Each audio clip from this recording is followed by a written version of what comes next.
नमस्कार, मैं हूं निकिता रस्तोगी और आप देख रहे हैं डीएनपी इंडिया। लोकसभा चुनाव के सभी चरणों पर मतदान संपन्न हो चुका है, जिसके बाद अब सबकी नजरें 4 जून पर टिकी है कि आखिर 4 जून को कौन जीत का परचम लहराने वाला है। लेकिन उससे पहले अगर हम बात करें एग्जिट पोल्स की, तो एग्जिट पोल्स सभी सर्वे एजेंसीज के एग्जिट पोल्स के मुताबिक बीजेपी एक बार फिर सत्ता में आती हुई दिखाई दे रही है। उनके जो 400 पार का नारा है वो कहीं ना कहीं सच होता हुआ साबित हो रहा है, जो विपक्ष के लिए भी एक करारे झटके के रूप में देखा जा रहा है। तो क्या ये एग्जिट पोल एग्जैक्ट पोल में तब्दील होते हैं? इस पर चर्चा करने के लिए आज हमारे साथ एक बार फिर हमारे सहयोगी राहुल चौधरी मौजूद हैं। सर, क्या लगता है आपको कि क्या ये एग्जिट पोल एक बार फिर एग्जैक्ट पोल में तब्दील होते हुए नजर आ रहे हैं? देखिए निकिता, एक तो जितने भी एग्जिट पोल्स हैं लगभग सब एक ही दिशा में जाते हुए दिखाई दे रहे हैं।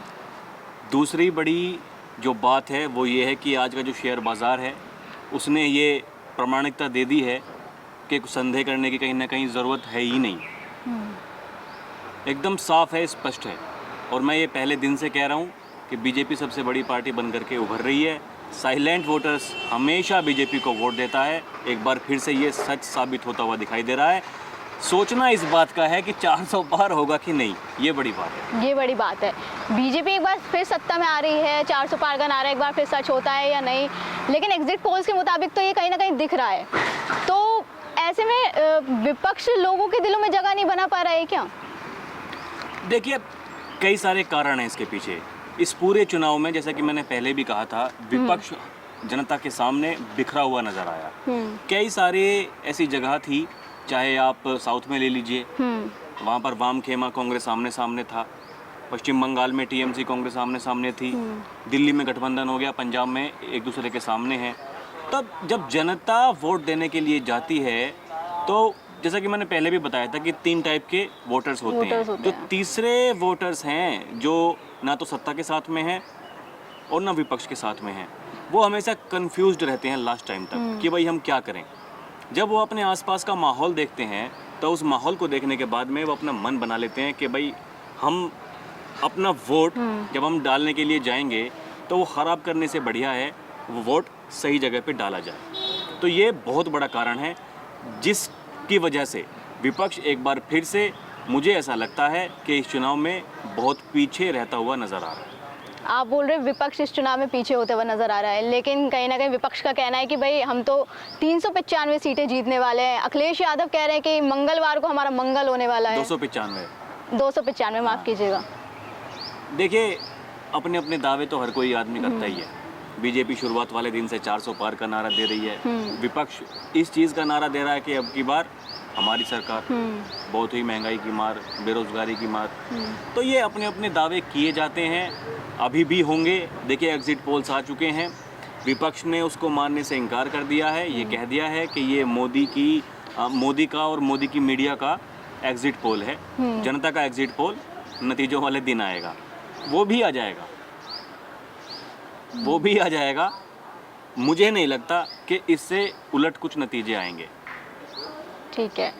बीजेपी के प्रदर्शन की अगर हम बात करें तो बीजेपी का प्रदर्शन इस बार उन राज्यों में भी काफ़ी अच्छा दिखाई दे रहा है जहां वो उसका पहले खाता भी नहीं खुल पाता था। जैसे केरल हो गया, आंध्र प्रदेश हो गया। केरल की हम बात करें तो 20 में से इस बार उसे 2 से 3 सीटें मिलती हुई नज़र आ रही हैं। तो वही आंध्र प्रदेश की बात करें तो 25 में से 23 सीटें बीजेपी को आती हुई नज़र आ रही हैं। तो इस पर आपका क्या कहना है? बीजेपी आला कमान पहले दिन से एक ही बात कह रहा था कि इस बार हम साउथ में बहुत तगड़ी मेहनत कर रहे हैं और उसका असर नतीजों वाले दिन आपको दिख जाएगा। देखिए, अन्नामलाई वो एक ऐसा चेहरा है जिसे बीजेपी ने केवल तमिलनाडु में ही नहीं, दक्षिण के सारे राज्यों में उन्होंने प्रमोट किया है अन्नामलाई को। और अन्नामलाई ने एक पहचान ऐसी बना ली है दक्षिण में, जो आने वाले समय में जो वहाँ की क्षत्रिय पार्टियां हैं, आप देखना, जो वहाँ की जो क्षेत्रीय पार्टियों के लिए वो एक बड़ा खतरा बनने जा रही है बीजेपी। मैं ये नहीं कहूँगा कि इस चुनाव में, ये तो क्वार्टर फाइनल भी नहीं था, उसके बाद तो सेमीफाइनल होगा। जिस दिन फाइनल होगा तब आप देखना, जैसे आज कांग्रेस और बीजेपी की जहाँ आमने सामने टक्कर है ना, ऐसे ही वहाँ पर जो क्षेत्रीय दल वहाँ के हैं उनकी टक्कर बीजेपी के साथ में आपको होती हुई दिखाई देगी आने वाले कुछ समय में। इस चुनाव में तो यही कहा जा रहा था कि देखिए, दक्षिण में बीजेपी साफ है, उत्तर में हाफ है। तो जो एग्जिट पोल्स तो कम से कम जो आए हैं, हमें ऐसा होता हुआ नज़र नहीं आ रहा है। थोड़ा बहुत नुकसान जहां उत्तर में हुआ बीजेपी को, वो उसकी भरपाई दक्षिण में करती हुई नजर आ रही है। तो मतलब कहीं ना कहीं कहा जा सकता है कि अब दक्षिण में भी बीजेपी की एंट्री हो रही है। हाँ, एंट्री हो रही है। दूसरी बड़ी बात एक और है, देखिए गठबंधन जो बीजेपी करती है वो कितना महत्वपूर्ण होता है। आंध्र प्रदेश में बीजेपी ने गठबंधन किया टीडीपी के साथ में, उसका फायदा देखिए आप, एग्जिट पोल्स में आपको दिखाई दे जाएगा। वही पिछले चुनाव के नतीजों के हिसाब से देखा जाए तो ओडिशा में चुनाव से ठीक पहले ये बातें चल रही थी कि बीजेडी के साथ में गठबंधन किया जाएगा, लेकिन एंड टाइम पे जो राज्य इकाई है ओडिशा की, उसने मना कर दिया पार्टी आला कमान को कि आप गठबंधन मत कीजिए, हम अपने बलबूते लड़कर यहाँ पर मेजोरिटी में आ सकते हैं। और जो विधानसभा है ओडिशा की, उसके भी एग्जिट पोल्स आ चुके हैं, उसमें लगभग बीजेपी की सरकार बनती हुई दिखाई दे रही है। तो कहाँ गठबंधन करना है और कहाँ नहीं करना है, किसके साथ में करना है, किसके साथ में नहीं करना है, ये बीजेपी पार्टी आला कमान बहुत बखूबी जानती है। और विपक्ष इस बात को नहीं समझ पाया, ना पहले समझ पाया, ना इस चुनाव में समझ पाया। विपक्ष गठबंधन की बात को नहीं समझ पाया, आप बोल रहे हैं। तो यूपी की अगर हम बात करें तो यूपी में एग्जिट पोल्स के मुताबिक बीजेपी को 62 से 72 सीटें मिल रही हैं। तो वहीं सपा कांग्रेस का गठबंधन हुआ है यूपी में, उनको 8 से 12 सीटें मिलती हुई नजर आ रही हैं। तो इसके मुताबिक तो ऐसा लग रहा है कि जैसे जो यूपी में सपा कांग्रेस का जो यूपी के दो लड़के हैं, वो कहीं ना कहीं उनका जादू नहीं चल पाया है। देखिए, ये यूपी के जो दो लड़के हैं, ये पहली बार गठबंधन में साथ में नहीं आए हैं। 2017 के विधानसभा चुनाव में दोनों पार्टियों का गठबंधन था और उस समय तो समाजवादी पार्टी सरकार में थी, शासन प्रशासन उनके साथ में था। उसके बावजूद जब जनता चुनाव लड़ती है तो सारे के सारे वादे पार्टियों के धरे के धरे रह जाते हैं। इस बार ये कहा जा रहा था कि जनता चुनाव लड़ रही है, बीजेपी के पक्ष में वोटिंग हो रही है, लेकिन अभी तक तो ऐसा नजर नहीं आ रहा। और मैं पहले दिन से एक बात कह रहा हूँ कि जनता, आप एक बात बताइए, जो लाभार्थी हैं जिनके खातों में डायरेक्ट पैसा जा रहा है, पहले जो राजीव गांधी ने कहा था जब उनकी सरकार थी कि भाई दिल्ली से मैं 1 रुपया भेजता हूँ, वो यहाँ तक आते आते 15 पैसे बच जाता है जी। अब जो 1 रुपया भेजा जा रहा है वो डायरेक्ट जो लाभार्थी हैं उनके खातों में जा रहा है। जिस समय कोरोना महामारी आई थी, सरकार ने जिस तरह से लोगों का साथ दिया था, तो आप मुझे बताइए, जो लाभार्थी हैं जिनका सरकार ने कुछ ना कुछ उनके लिए किया है, तो वो क्यों नहीं वोट देंगे सरकार को? तो ये नैरेटिव जो चलाया जाता है सोशल मीडिया पर, आप देखो, ये देख के लग ही नहीं रहा था कि इस बार बीजेपी आ जाएगी। और ये हर चुनाव में होता है, एक बड़ा धड़ा जो सरकार के अगेंस्ट है, और जो कुछ जनता भी सरकार के अगेंस्ट में है, वो लोग वही देखना चाहते हैं जो वो सुनना चाहते हैं। जो वो सुनना चाहते हैं वो उन्हीं को देख रहे हैं, जो उनको सुना रहे हैं वो चीज़ें। तो नैरेटिव की दुनिया में और हकीकत की दुनिया में धरती आसमान का फ़र्क होता है। और अभी तो देखना, ये पहले ही सब चीज़ें आ चुकी हैं, अभी नतीजे आएंगे, आप देखना किस किस तरह से सबके ऊपर आरोप प्रत्यारोप लगाए जाएंगे, ठीकरे फोड़े जाएंगे। बिल्कुल, ये होगा, ये होता आया है पहले से और अब भी होगा। ये नहीं मानते इस बात को कि देखिए, आप इस तरह से करके कहीं ना कहीं अपनी जो विश्वसनीयता है वो जनता के सामने उसको खोते जा रहे हैं। सवाल आपके ऊपर क्यों नहीं उठेंगे?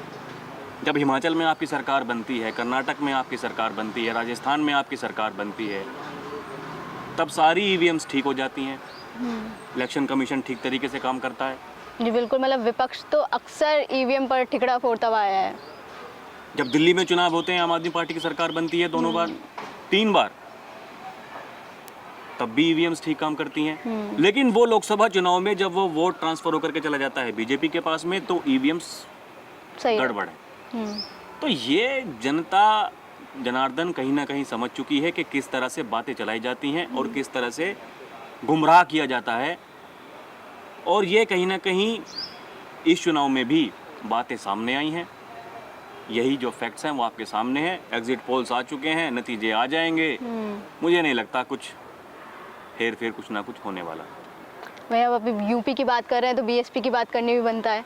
तो मायावती का इस बार अकेले चुनाव लड़ने का फैसला कहीं ना कहीं उन पर ही भारी होता हुआ नजर आ रहा है, क्योंकि पिछली बार उनको 10 सीटें मिली थी, लेकिन इस बार एग्जिट पोल्स के मुताबिक देखा जाए तो उनका सुपड़ा साफ होता हुआ नजर आ रहा है। तो उस पर आपका क्या कहना है? देखिए, मायावती की जो पार्टी है बहुजन समाज पार्टी, उसने ऐसा नहीं है कि इस चुनाव में ही अपना जनाधार खोया है। आप 2022 का विधानसभा चुनाव उठा के देख लीजिए, एक सीट। इससे पहले चुनाव में 2019 के चुनाव में देख लीजिए आप, गठबंधन हुआ। गठबंधन होने के बाद सपा, बसपा, राष्ट्रीय लोकदल, तीनों पार्टियों का गठबंधन था।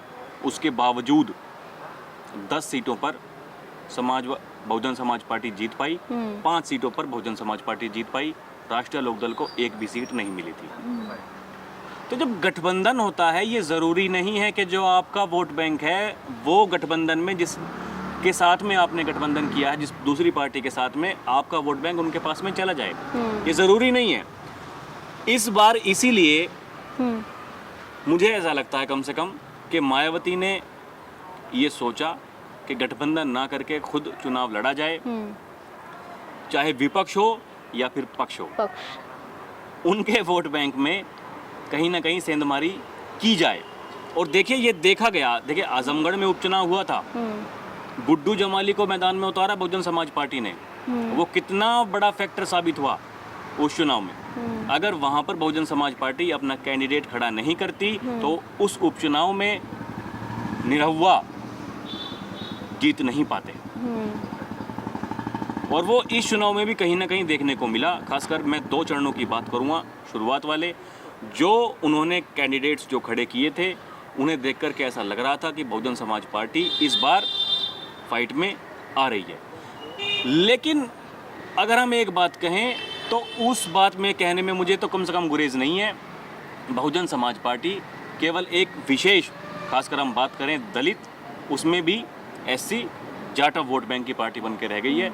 उससे ऊपर उसका जनाधार फिलहाल की तारीख में मुझे तो दिखाई नहीं देता। वहीं ये भी कहा जा रहा है कि मायावती के अकेले चुनाव लड़ने से कहीं ना कहीं बीजेपी को फायदा हुआ है। वो तो लोग हर बार ही बोलते हैं, लेकिन इस बार आप उनके उम्मीदवार देखिए, उठा करके उन्होंने कैसे कैसे उम्मीदवार खड़े किए हैं। पहले 2 चरणों के बाद में सारे के सारे जितने भी जो वरिष्ठ पत्रकार हैं, राजनीतिक विश्लेषक हैं, वो इस बात को कह रहे थे कि अब की बार जो कैंडिडेट्स खड़े किए हैं बहुजन समाज पार्टी मायावती ने, उनको देखकर ऐसा लग रहा है कि वो विपक्ष को कहीं ना कहीं डायरेक्ट नहीं तो इनडायरेक्ट वे में फ़ायदा पहुंचा रही हैं। उन्होंने जितने भी अपने कैंडिडेट्स उतारे वो बीजेपी के काट करने वाले थे।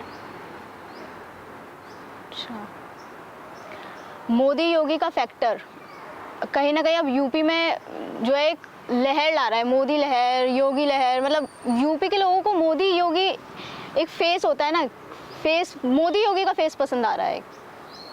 देखिए, मोदी इस देश के नहीं बल्कि विश्व के सबसे लोकप्रिय नेता हैं और उनकी जो अप्रूवल रेटिंग है वो लगातार बढ़ती जा रही है, वो कम नहीं हुई है। दूसरी ओर अगर आप बात करें, देखिए जब हम लोगों से बात करते हैं तो योगी आदित्यनाथ वो चेहरा बन चुका है आज उत्तर प्रदेश में नहीं, आसपास के कई राज्यों में।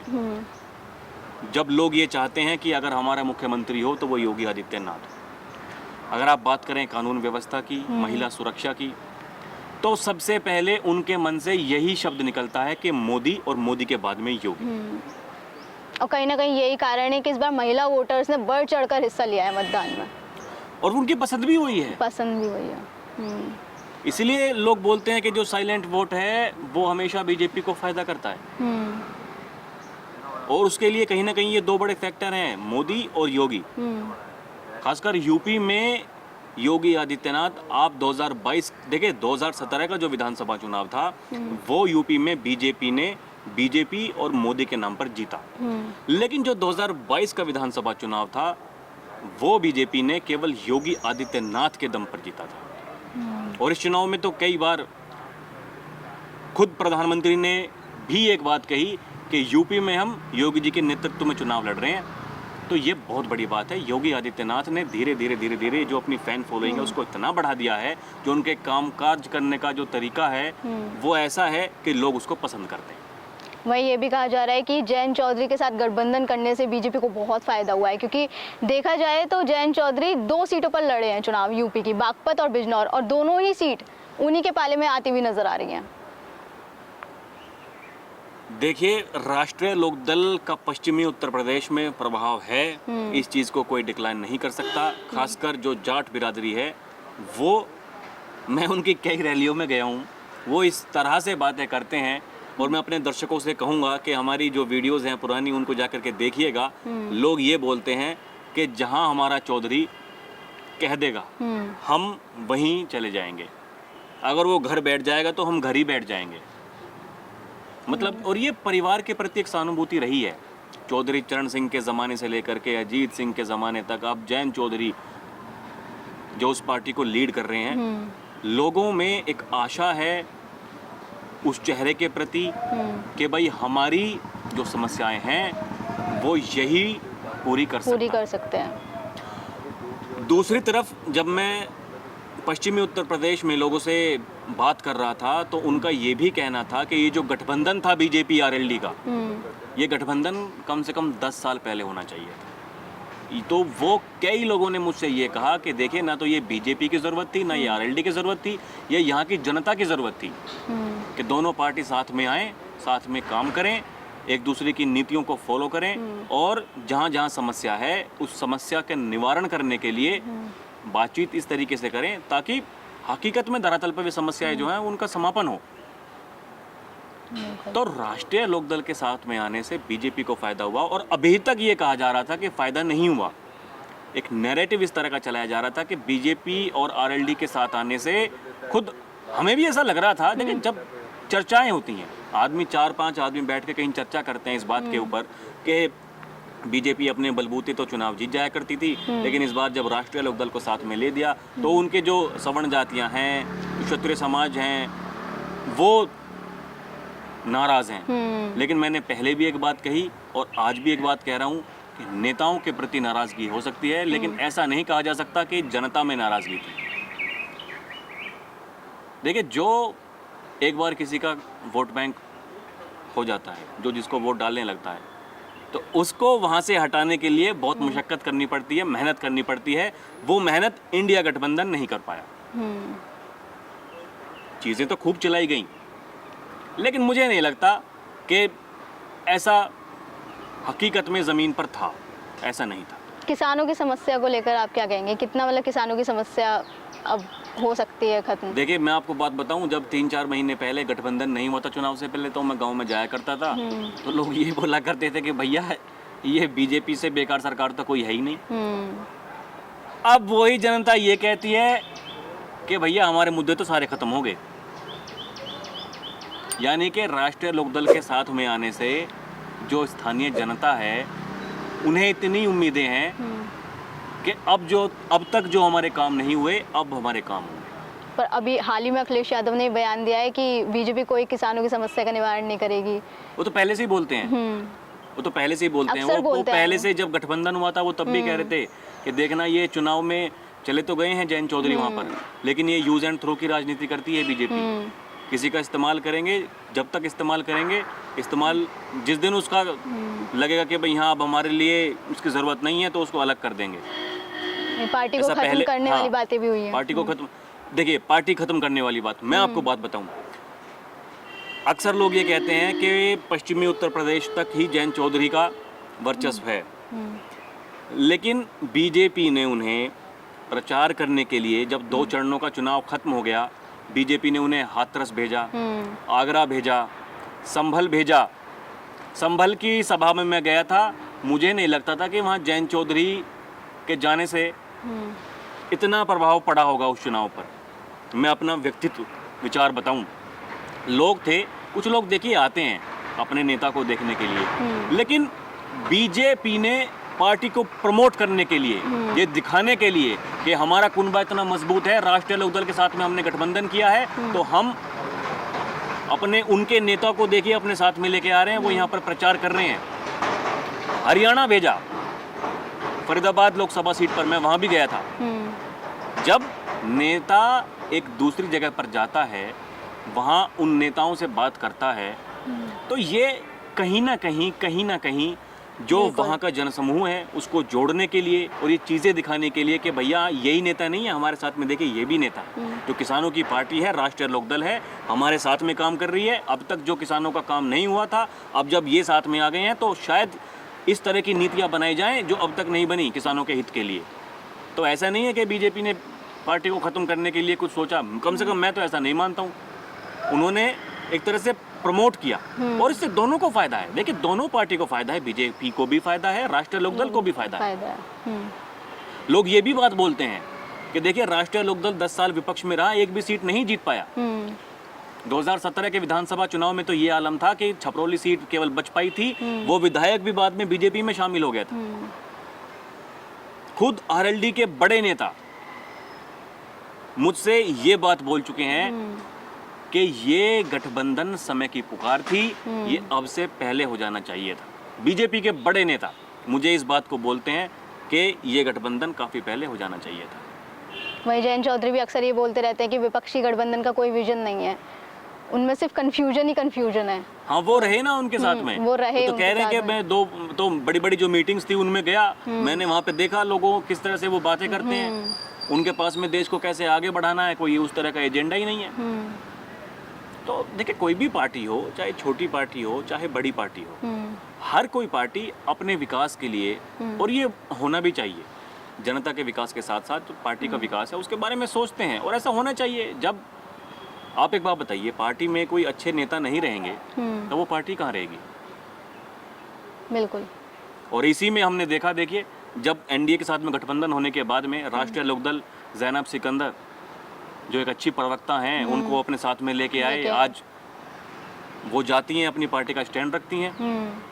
उसके बाद में मलूक नागर बीएसपी से जो बसपा से थे, सांसद थे, देखिए राष्ट्रीय लोकदल में आए, पार्टी ने उनको महासचिव बनाया। तो ये ऐसा होना चाहिए, जब मजबूत नेता पार्टी के साथ में आएंगे और वो मजबूत नेता दूसरे पार्टी के साथ में बैठ कर के बातचीत करेंगे, विचार विमर्श करेंगे। मेरा ऐसा मानना है जो काम कहीं ना कहीं नहीं हो पा रहा था वो एक साथ एक स्टेज पर आकर बैठकर विचार विमर्श करके वो चीज़ें आगे बढ़ सकती हैं। बिल्कुल। आपका ओवरऑल आकलन क्या कहता है, क्या इस बार बीजेपी 400 पार कर पाएगी? मेरा आकलन यही है, जो पोल ऑफ पोल्स मैंने कल करके निकाला था वो उसमें 350 से सीटें, 350 से ऊपर एनडीए को आती हुई दिखाई दे रही हैं। अब वो 400 पार हो जाएं, 420 चली जाएं या 340 रह जाएं। 300 का मैं पहले से ही आंकड़ा मान के चल रहा था, अब जब एग्जिट पोल्स आने के बाद में तो मेरा आंकड़ा वो 300 से 350 से ऊपर चला गया है, मतलब 300 से 350 गया। अब मेरा ऐसा मानना है 350 जो 350 हैं और आसपास में 10-15 सीटें इधर या उधर, ऐसा हो सकता है। और क्या पता ज़्यादा भी हो जाए, लेकिन कम होगा ऐसा मैं नहीं मानता। उससे कम नहीं हो सकता। उससे कम मुझे नहीं लगता कि कम होगा।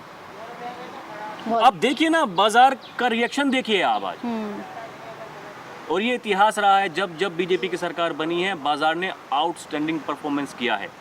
2004 में जब अटल बिहारी वाजपेयी की सरकार गिरी थी, रिकॉर्ड तोड़ बाजार में गिरावट आई थी। और आज का बाजार देखिए आप, 2014 में देखिए, 19 में क्या हुआ था। अब देखिए मतलब ये इस तरह के संकेत होते हैं, ये जो आपको दिखाते हैं कि भाई यहाँ होने क्या वाला है।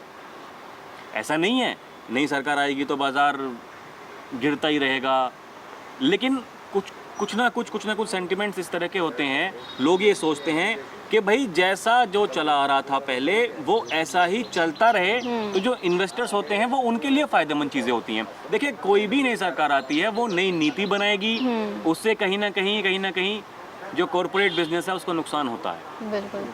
वो अलग तरीके से अपनी नीतियाँ बनाएंगे। पहले कुछ अलग चल रहा था, कंपनी किस दिशा में आगे बढ़ेगी कैसे नहीं बढ़ेगी जब नई पॉलिसीज बन जाएंगी, जब एक सब कुछ लग रहा है कि भाई यहाँ अच्छा चल रहा है, चलते रहना चाहिए। जब कोरोना काल आया था तो जो निफ्टी 50 मार्केट है वो 7000 से भी नीचे चली गई थी, आज वो 23000 से ऊपर है। कितना समय हुआ आप मुझे बताइए, 2019-20 की बात है, आज 2024 में हम खड़े हैं, यानी कि 3 गुना से ज़्यादा रिटर्न मार्केट दे चुकी है। और बीच बीच में ये नैरेटिव देके चलाए जाते हैं, जो विरोधी होंगे विरोध करेंगे, उनका काम है विरोध करने का।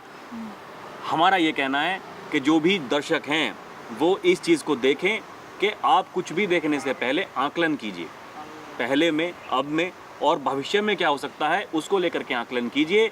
दूसरों के दिमाग से चलने से बढ़िया है अपने दिमाग से चलें, तो शायद बेहतर नतीजे आ सकते हैं, चाहे वो किसी पार्टी के लिए हो, चाहे किसी व्यक्ति विशेष के लिए हो। बहुत बहुत धन्यवाद सर। तो अब ये एग्जिट पोल्स के जो आंकड़े हैं नतीजों में तब्दील हो पाते हैं या नहीं, इसका आपको और हमें सभी को बड़ी बेसब्री से इंतजार है। तब तक के लिए हमें दीजिए इजाजत। आप देखते रहिए DNP इंडिया। नमस्कार।